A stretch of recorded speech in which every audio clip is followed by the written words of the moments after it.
फिर भी तबला वादन की उनकी बेजोड़ क्षमता कम नहीं आकी जा सकती। विविध भारती के लोकप्रिय कार्यक्रम संगीत सरिता में उन्होंने मेरी संगीत यात्रा के अंतर्गत अपने बचपन से लेकर अपनी कला साधना की बहुत सी बातें बताईं। विख्यात तबला वादक अनीश प्रधान उनसे बातचीत कर रहे थे।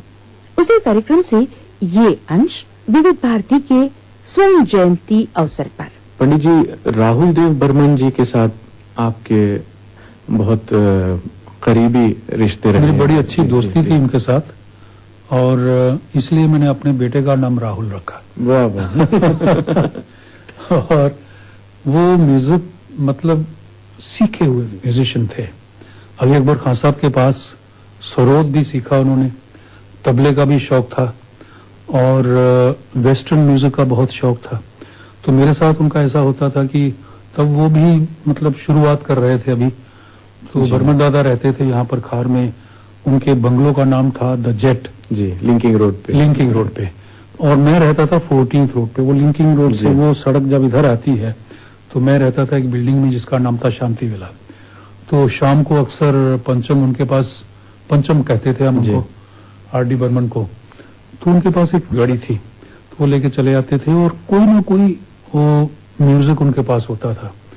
तो उसको कैसेट को फिर हम लोग ड्राइव पे चले जाते थे और सुनते थे। कभी जैज म्यूजिक सुन रहे हैं, कभी कोई सिद्धेश्वरी जी का कोई ठुमरी सुन रहे हैं और उनको रिदम का बड़ा शौक था, तबले का बहुत शौक था।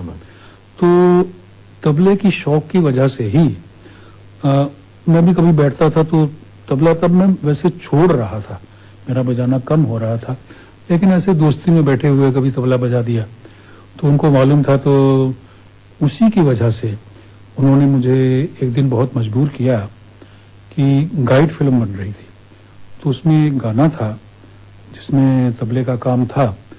तो मुझे कहने लगे नहीं, इसमें आप तबला बजाइए।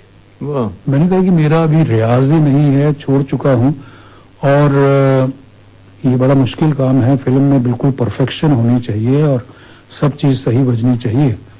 लेकिन बहुत उन्होंने इंसिस्ट किया।